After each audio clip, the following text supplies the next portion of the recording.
Thank you for joining the Digital Logos live stream. I'm your host, Cody Turner, author of Intelligence Artificial.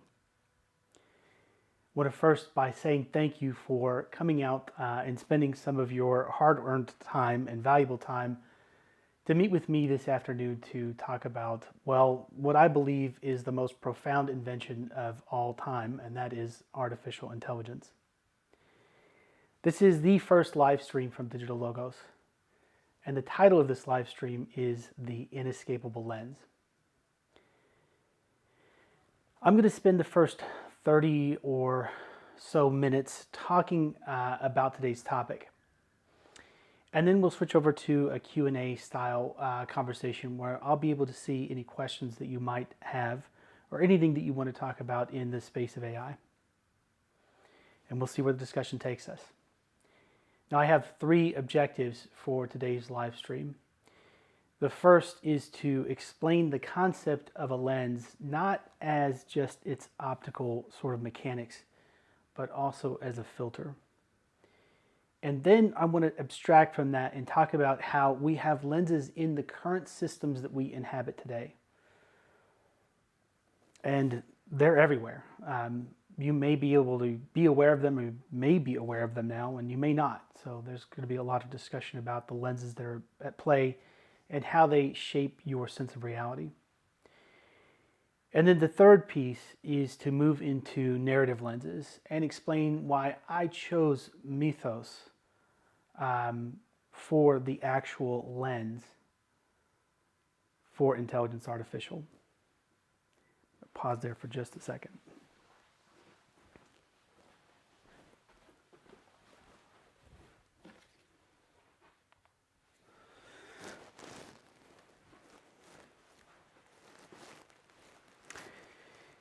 Being as this was, of course, the first live stream, something was inevitable to go wrong, and it did, but crisis averted. So let's get back on track. So those are my three objectives for today's conversation. And I want to set some groundwork. I do not claim to be the world's preeminent expert on anything. I don't have any of that lovely stuff called fuck you money. So I have to earn my living, and I get to spend some time thinking about some of these things. And there are places where I don't think I'm really bringing a lot of new anything to the conversation. But the nuance of the mythological lens for intelligence or for artificial intelligence is, at least as far as I can tell, quite distinct, new, and novel.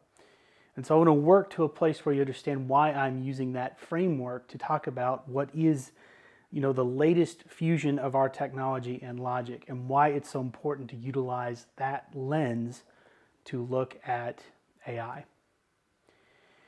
So tonight, I'm going to give you a new way to see what's happening, not through tech, not through hype, through something much older. And to do that, we're going to talk a little bit about lenses. So we start with the physical concept of a lens, and obviously you're no doubt aware of how a lens works. If you haven't been injured, you've probably got two right now.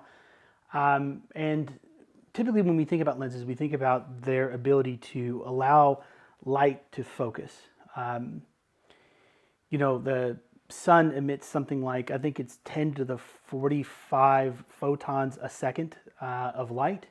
And on a bright sunny day, I think your eye can take in something like 10 to the 14. So there's this huge gap of light that you can't even see, you can't take in because your eye's not capable of doing that. And of course, what your lens does is your lens takes those rays of light and focuses in on your optic nerve and allows you to see. And we're all aware of this concept of the lens and its ability to allow focus. The camera that I'm shooting on right now is doing the same thing. There's photons bouncing off of everything, the nice lighting that I've got set up here, and into the lens, and that light is bent and shaped into a specific point onto the sensor in the camera, and that allows the camera to see. Now, there's all sorts of photons that are bouncing around in this room that the camera can't see. As a consequence, that lens is acting as a filter. And there's so much in our modern world that works exactly the same way. The sun problem, the photons in here problem, is that there's just too much. There's too much to be able to see at any particular point in time.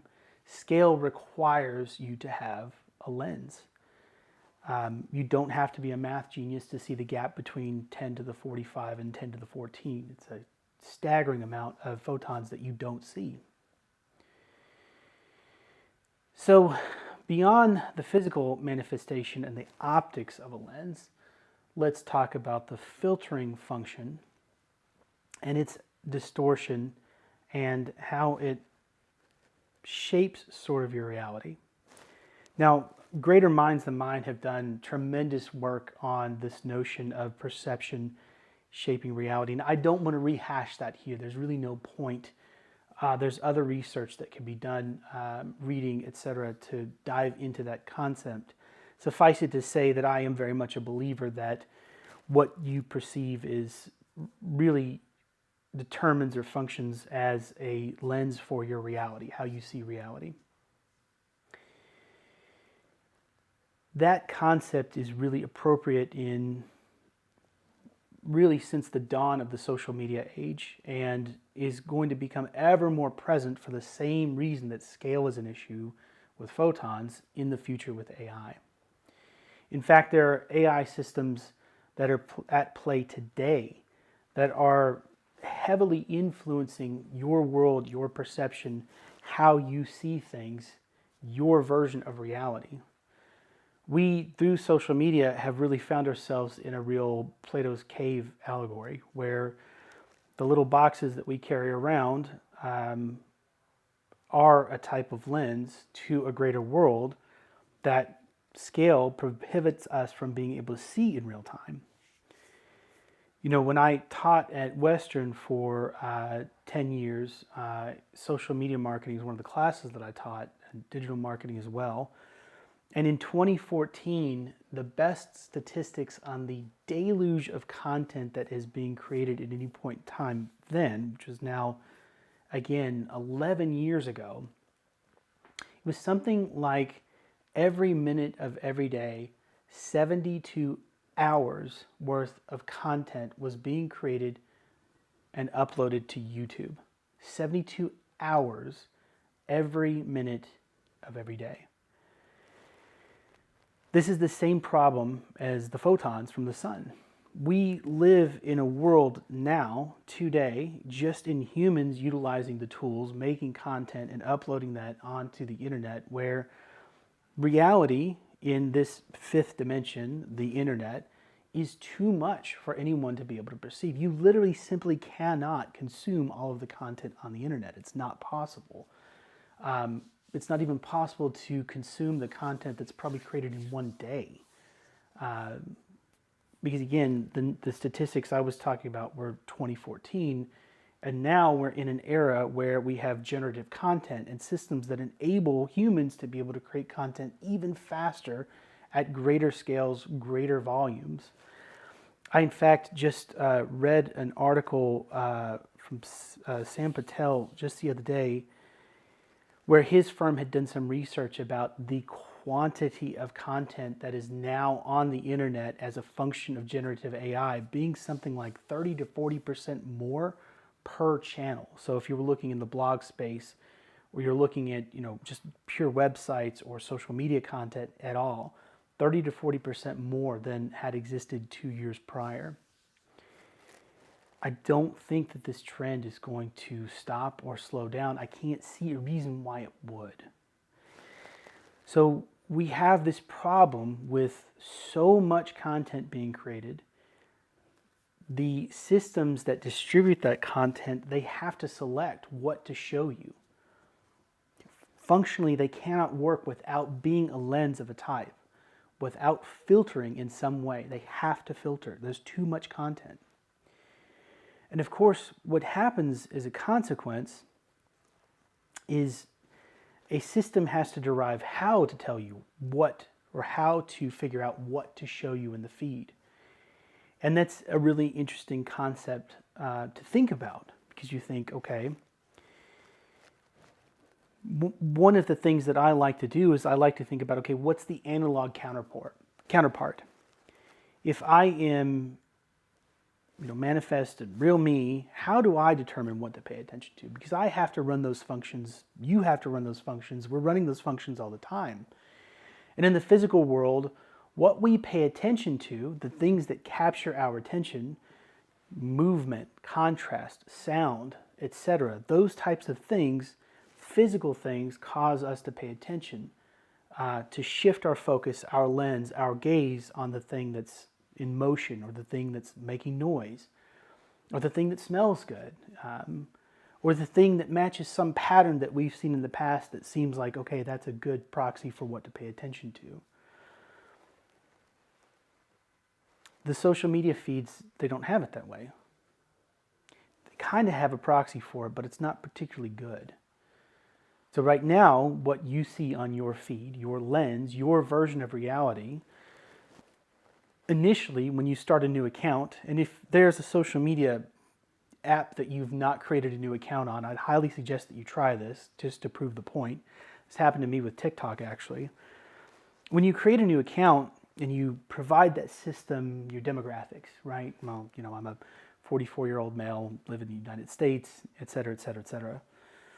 Then what that system does is it just uses heuristics from other users that match your profile, your demographic, and it starts feeding you content based off of that. And then, of course, what happens afterwards is you start interacting with the content. And this part, not too many people are aware of, but the manner in which you are interacting with the content is both explicit and implicit. So, of course, you would assume that, and rightly so, that if you see content on your feed and you interact with it in any way, post a comment, like, share, etc., that's a feedback mechanism to the system to say, okay, well, this user likes this content. Show this user more content like this. Now, what most people don't know is that within your feeds, whenever content is coming through your feed on your phone, for example, the system has a notion of something like your rate of scroll. So in general, you scroll up at a particular rate. And if you happen to pause or linger on content for a little longer than you normally do, that in itself is actually a subliminal suggestion to the feedback system that, hey, this user likes this content. And so you're giving that system feedback about what you like, even if you're a passive consumer, even if you're not interacting with the content in the strict way that you might think you're interacting. So there's a consequence of that, In the analog counterpart, again, with feedback, it's like you pay attention to what captures your attention through noise or sight or sound or some scent, your senses, right? Well, online, your feedback is like you're stopping on something, you're clicking on something, you're commenting on something, you're sharing something, right? You're interacting with it in some way. You've clicked on it, tapped it, swiped it, whatever, you name it. It is a proxy for your interest. It definitely is, but I think you can see the problem. The problem, of course, is that your feedback is engagement driven. Everyone's feedback is engagement driven. That means as a consequence, it's not truth driven at all. And if you've paid attention to your own habits and you've thought about how you interact with content and the kind of content that you see as a consequence, then you'll know that truth's not really anywhere to be found in these systems. It's more like entertainment, something like that. Difficult to really articulate the meta of what it is that you're getting back.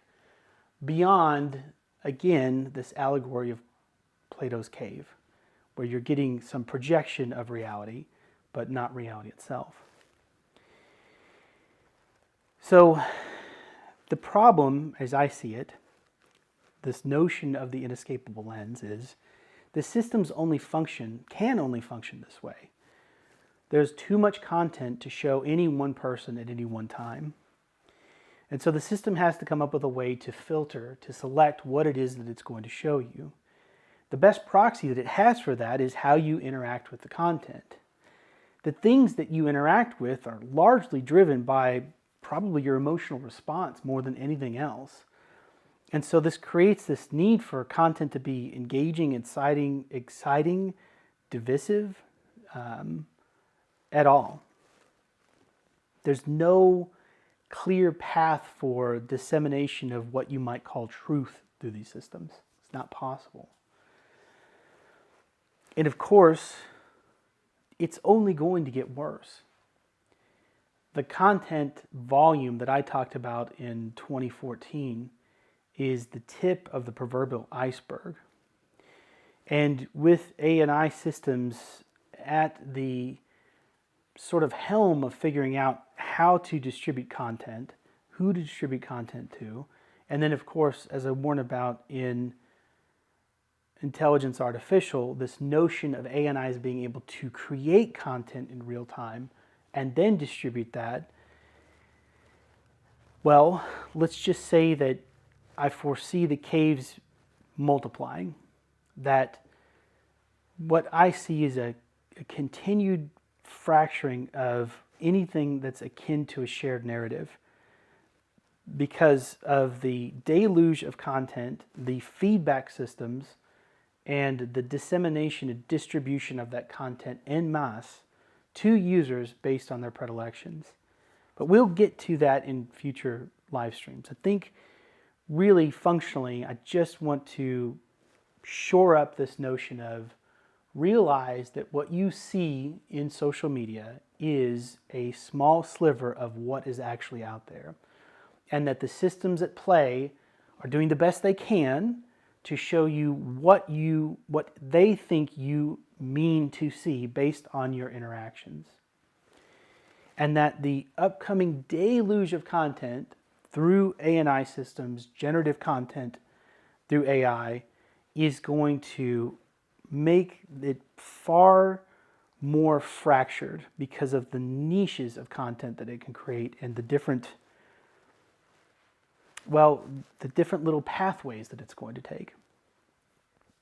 We'll get to that latter part in future live streams. So we've established what the lens is. We've established functionally that it's not just about optics, it's also a filter. I think we've established that your social media feeds are obviously using a lens of a type, and that if you pay critical attention, you'll see that you're getting some shade of reality, some version of it, with typically a spin that either relates to you really well or infuriates you really well. One of the two, sometimes both. Understand that the scale of content is going to increase, and that as a consequence, the diversity of that content and the fitness of it for an individual user is going to only get better. Straight from intelligence artificial, this notion of the feeds feeding you content that currently already exists because it was already made. This is this notion from, I believe it's chapter 5, The Fall, that you're getting an amalgam of human and AI-generated kitsch, basically. But not too far in the distant future, it'll be generated in real time specifically for whatever your needs, wants, desires are at the moment that you need, want, or desire it, or actually precisely before it. So that's the future that's coming. So this notion of a lens and the narrative that it creates, and this notion of a narrative lens. So they've got this filtering function within the content feeds that we've discussed. And you know that your perception is sort of, it's altered by the feeds and the content that you consume as a consequence. But you can think of lenses beyond vision, beyond the filtering function. We each really honestly have our own lens in a particular way. And we have a narrative lens, sort of how you see the world. Again, the world being this deluge of information, and you being able to, as a finite creature, only interact with some small part of it and see some small part of it. So we have this sort of lens that we use when we look at the world, when we see things, whenever we are presented with new information. It's like what your take on that information is and how you perceive it and how you interact with it. And so I have a lens that I have applied to artificial intelligence. And it's a lattice, a framework. It's a way to look at AI in a way that I think is really novel, that no one else is utilizing to talk about these systems. So when you hear any discussion about artificial intelligence, typically the lens that is applied, sort of the narrative take on what AI is, typically comes from two schools of very secular thought. What I typically hear when people talk about artificial intelligence is an economic lens or a tech/business lens. It's like that is the optics applied to the concept, and everything's filtered through that optic. So what I hear missing as a consequence is where is the human story? Where's the human story with regards to artificial intelligence? I don't see it. I don't hear it. And the economic and tech lenses, well, they're lacking. So when you hear a futurist or a technologist talk about AI, what you are typically going to hear as a consequence are the upstream benefits. These are the technological breakthroughs and the innovations that we will get if we create artificial intelligence, if we advance artificial intelligence. You don't hear much from the downside, the negative valence, from AI technologists and futurists. It's really not surprising. When you do hear anything from the negative standpoint, from that lens, it's typically the AI is going to come kill us and turn us into paper clips, or some such nonsense like that. Runaway AI, killer robots, dystopian futures of that nature. Similarly, when you hear the economic sort of or business case for AI, the positive valence is always, well, this is going to unlock new jobs that have not existed before. Typically, the business/economics thinker will refer to something like the internet as a parallel for AI, or they'll talk about some other, the Industrial Revolution as a proxy for AI, and therefore AI will be like those things that came before and just create all these great jobs. The negative valence on that side or that lens is always, well, they're going to come take all of our jobs. AI is going to come in and destroy all the white-collar worker jobs that have existed. All the knowledge work will go away. So those are the two sort of poles that you hear from that particular perspective. And I think that perspective is about as humanist as it gets for a non-mythological or a non-secular lens. And that's about it. And somewhere on that front where it's like, okay, what is the economic impact to humans? There's the social economic impact, and I just don't hear any conversation about that at all. And I think the reason why is that nobody is applying a mythological lens, to AI. And those things seem widely incompatible. It's like, how could you use mythos, old stories, to talk about what is the newest, most advanced, most incredible invention of human history? And yet I think that they're actually a perfect fit. I chose mythos to talk about AI for a very particular reason. And that is that mythos, mythology, religion, story, these things have sort of a narrative truth, a pulse on our typical truth that you just don't find in any other sort of paradigms at all. And it's through this lens of mythos, of old stories, of archetypes, of stories that are warnings, that you can start to look at AI in a new light. And you can start to see, by matching some of the patterns with its outputs and what it creates, and you can start to see trade-offs in the human lens that you don't see in the technology, or you don't see in the economics. And I think they're important things to look at. One of the most profound pieces of the puzzle that I believe I have unlocked, for what it's worth, is I see the pursuit of artificial intelligence as completely analogous to the story of the forbidden fruit in Genesis. And I think you can only see that if you look at AI through the lens of mythos. And you can only make those connections if you actually listen to the technologists and pundits that are pushing forward, pushing toward an artificial general intelligence. There's just always this repetition of, well, this will unlock all of the knowledge, it will unlock all of the power, it will be ubiquitous. And if you are looking at those things from a technological or economics lens, it's like, yeah, those are all great upside things. They sound fantastic. But it's only through the mythological lens that I think we can even become aware of the trade-offs before we can begin to articulate or calculate or understand them. And that is because mythology, these old stories, they provide a kind of truth that has survived time. They're archetypical for a reason. They tell you something about the nature of what it is to be human and how reality works. And I fundamentally believe this to be true.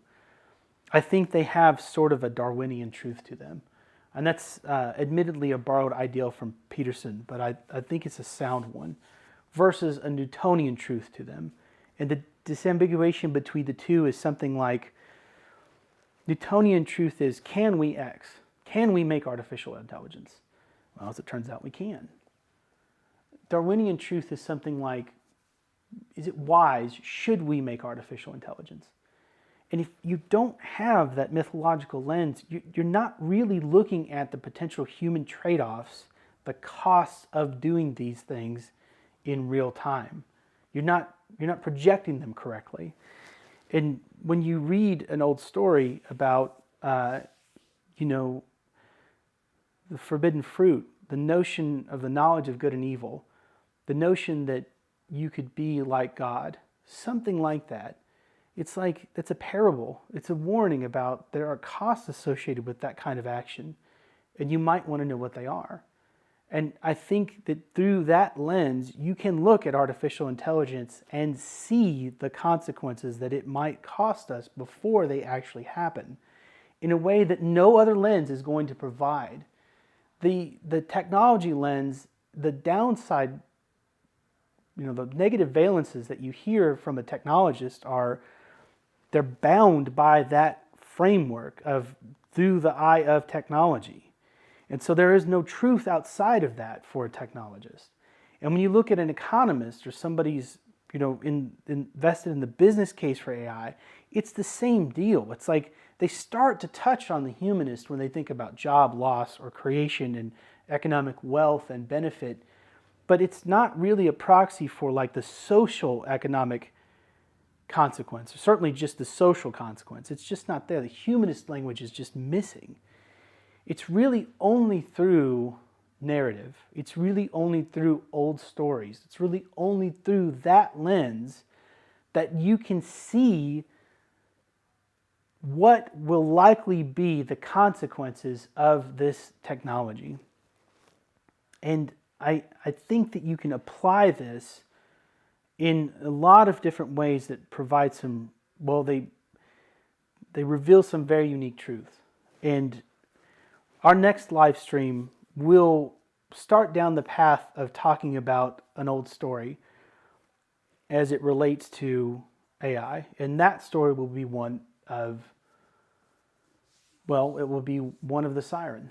And that's where we'll start with the next live stream, is discussing AI, ANI in particular, through the lens of mythos to reveal the siren. So I think that is about what I want to talk about today with respect to mythology, that lens, that particular way to look at AI as a structure to understand technology and artificial intelligence.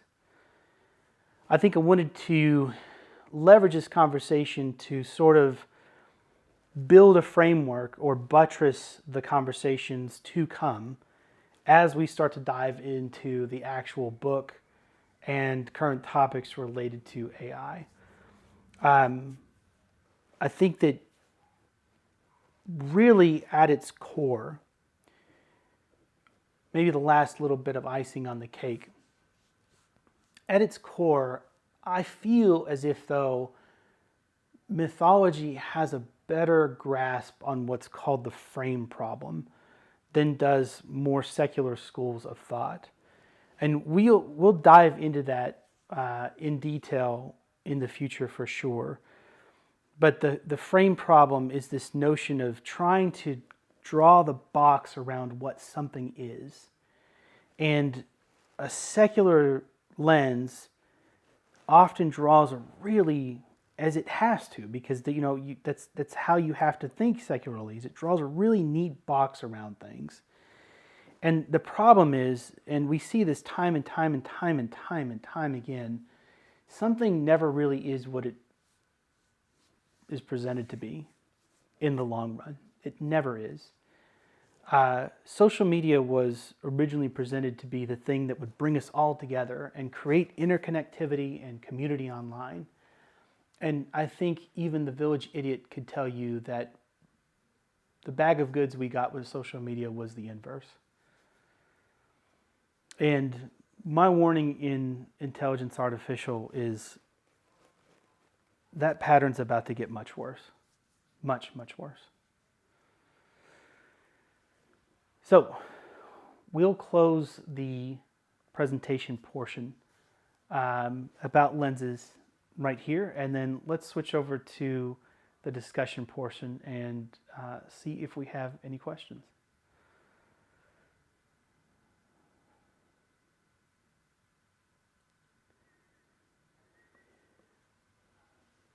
So if you have any questions, you just type them into the chat on YouTube, and they should show up just right here in the conversation.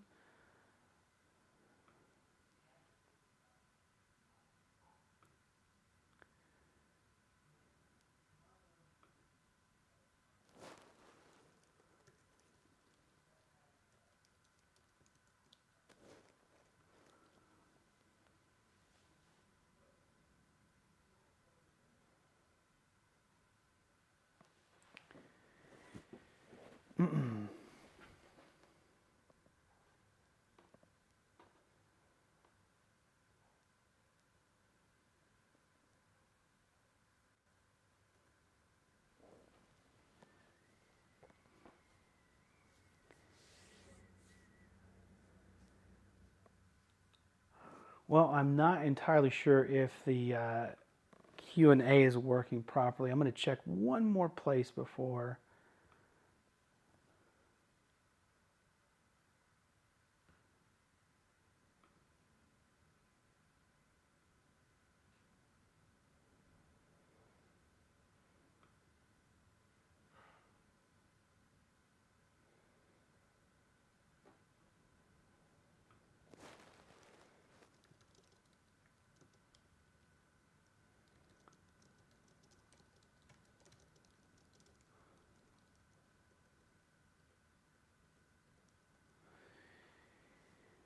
All right, well, I've verified that is working. I don't think we have any questions, so I suppose we'll have to call it a day right here. All right, the next live stream will be in 2 weeks. I think the topic will be about the siren. Oh, looks like Beth Pathalski has a question.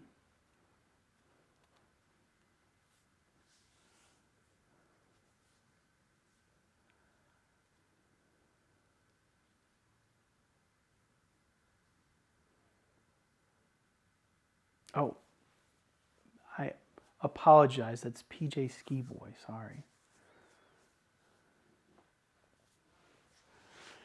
I've got a monitor on the other side of the camera, and it's a huge monitor, but it's quite far away from me, so I can just about make out the names.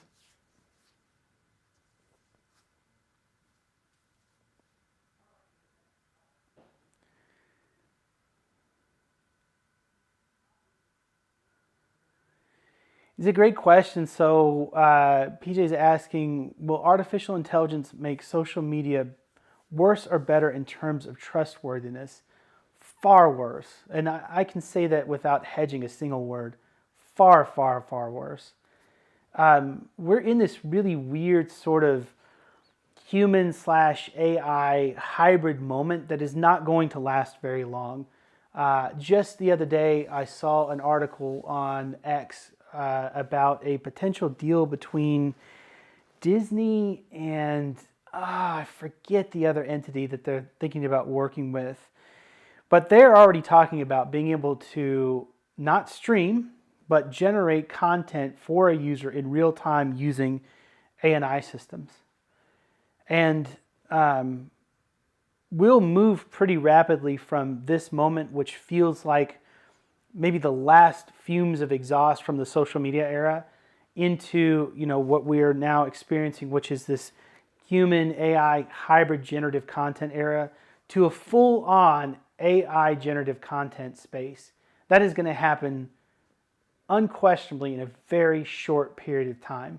The only barriers to entry really are raw compute and the methodology in which video content is currently created, to my understanding, is it's pretty compute heavy the way that it currently works. The system sort of,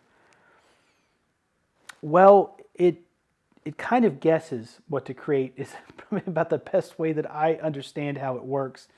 Is that currently it starts with a concept, of course, based on the words that you feed the prompt, and then it creates multiple passes of blobs of pixels for each frame, and then it sort of refines them and gets them more condensed and more in line with an actual image pretty quickly. But it's very computationally expensive to do that to make one frame, and if you're doing a 24 frames per second video, even a 5-minute video takes a lot of computational power to create. There are already several highly intelligent minds working on better ways to make that work.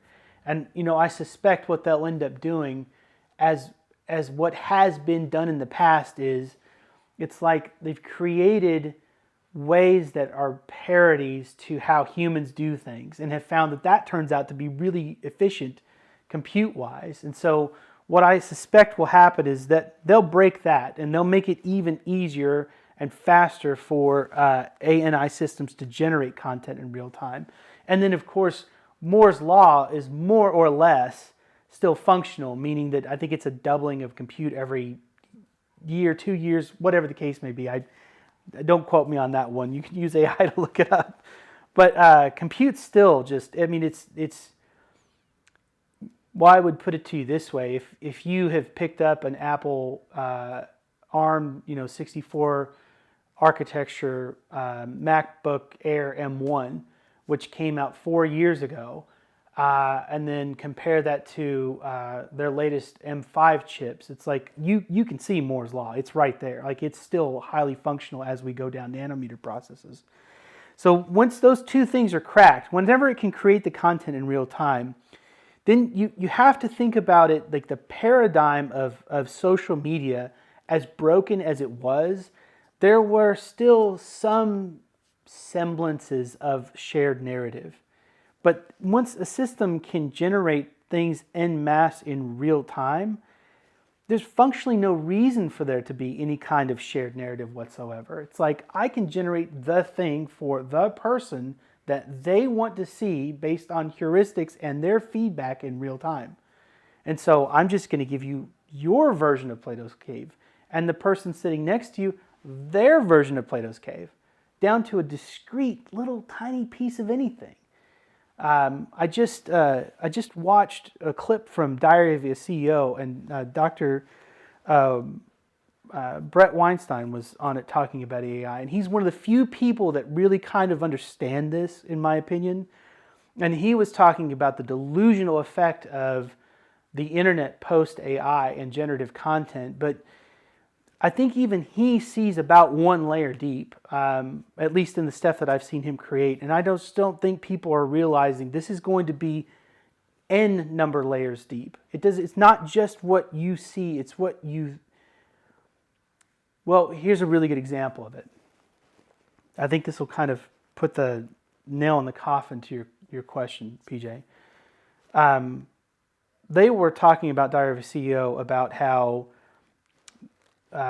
Stephen Bartlett, the host, he's being deep faked, where there are people using his imagery and his likeness to con people out of money. Make sense? And so the panel was talking about, oh yeah, that's crazy and it's terrible. And Brett was talking about, well, that exacts a cost on you, whether you end up paying it or not, because it damages your reputation. And he's a great systems thinker. And he was talking about how, you're going to see more of those types of cons. But in the con that they set up, it was, I believe it was like a single mother who had given her last money to try to help to buy this thing that the deepfake Stephen was talking about, and so they, she bought it, and so she's trying to get Stephen to reimburse him for what she bought. And I think the thing that people are missing is it's not one layer deep. It's n layers deep. So the con is not just the con about buy this thing that Stephen Bartlett's talking about. It's I'm the single mother that bought the thing that Stephen Bartlett was talking about. That was actually a con. And then it's like you go look her up and she's a single mother. Here's her Facebook profile, but all of her friends aren't real. AI generated those too. So it's n layers deep. It's as deep as you want to go. And I think that is the distorting effect that's coming that nobody's really talking about.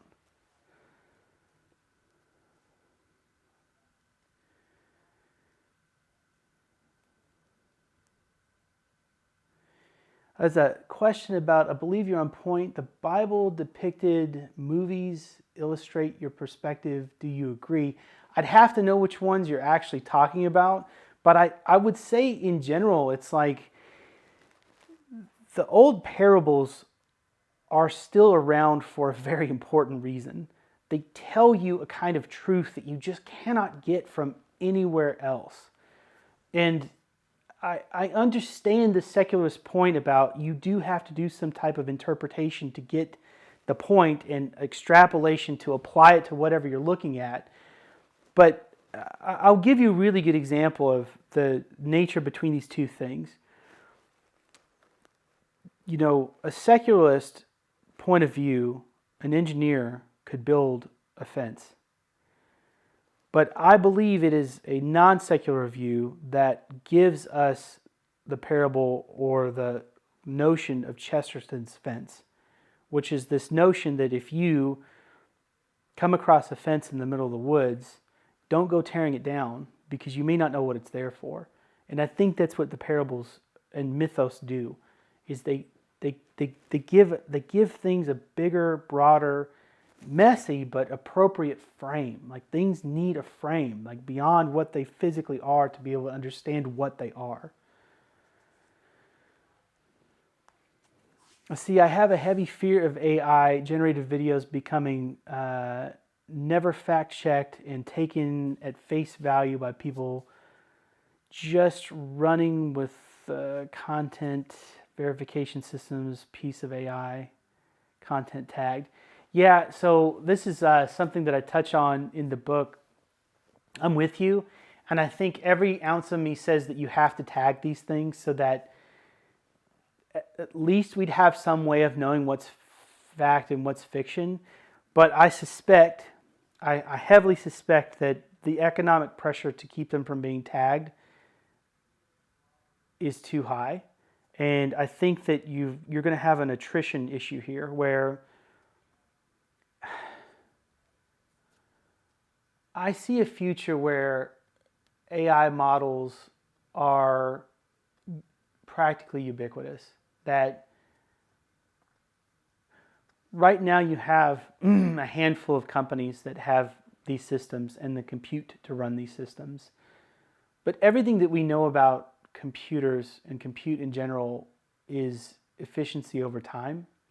And I don't see any reason to believe that over time you won't end up with the ability to create AI systems that can create content at orders of magnitude less compute than we currently use. I mean, that's what we are really good at doing, is figuring out really tough stuff like this. And we've done it, certainly in my lifetime, to have gone from Ataris to AI systems. It's just wild. So I don't know that tagging is going to make any meaningful difference. I don't know that you'll be able to keep up with it or hold everybody accountable. And I think this is actually one of the points that Brett makes in that same podcast that I was talking about, is that these systems will provide more leverage for bad actors than they will good actors. And I think game theoretically that's correct. I think that's actually correct.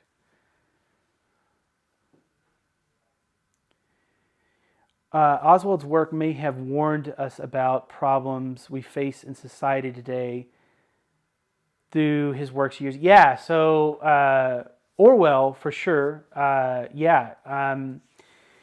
think that Orwell's version of this really hits on the sort of societal structural friction.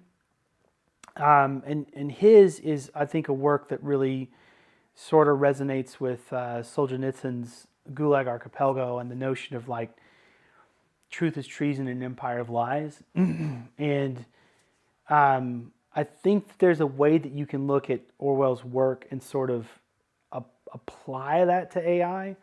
But I think, in the book I talk about how really where this is going is like an amalgam of Orwell and Huxley and I forget the other author's name, but it's like what you will see as an effect is what Orwell's talking about, but the mechanisms that this happens is through really what we were talking about earlier with the multitude of hyper-personalized content generated in real time based on users' predilections, causing a divisive fracture in any sense of community or narrative that we potentially would have had, for sure.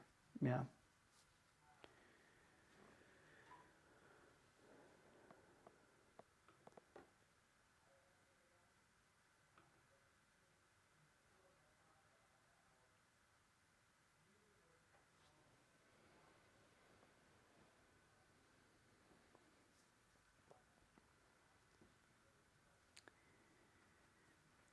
Okay, well, I don't see any more questions or discussion for tonight. There's obviously a huge delay effect. I can't really see them in real time. So I'll wait here just a couple more minutes to see if anything else comes through. I sincerely appreciate anybody spending, everybody spending some time with me this evening on Sunday. And I spent a tremendous amount of time getting all of this set up to do this first stream. So I'm hoping to be able to spend more time on the actual content than I was able to this time.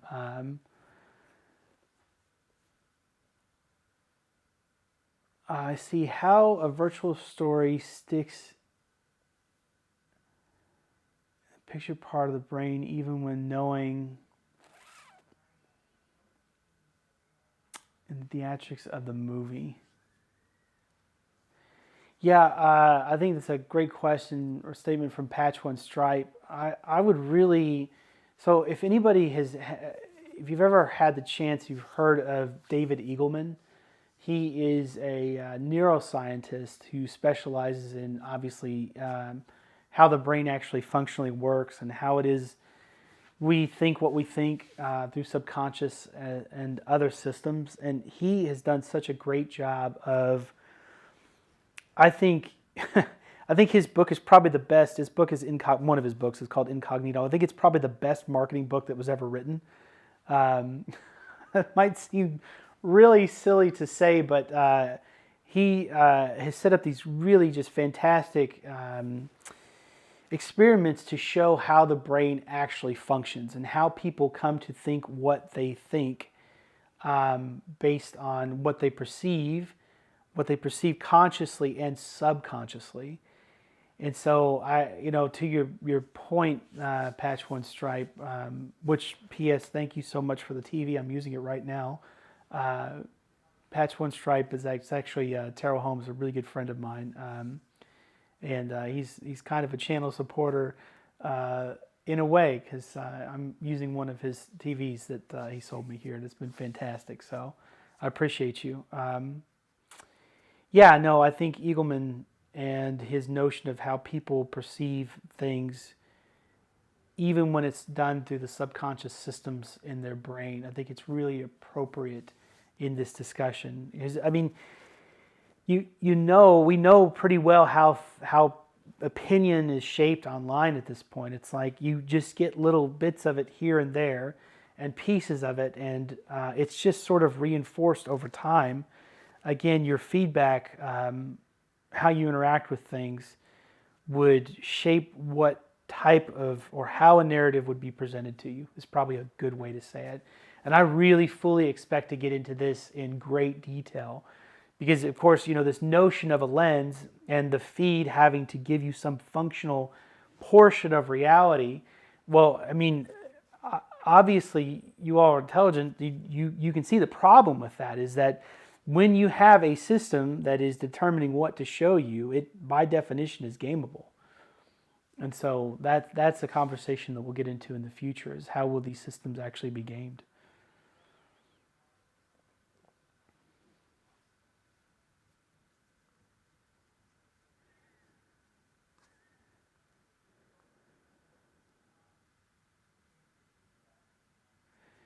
I'm realizing I'm going to have to make the chat window much bigger. I could just about read it from here, but that's just about.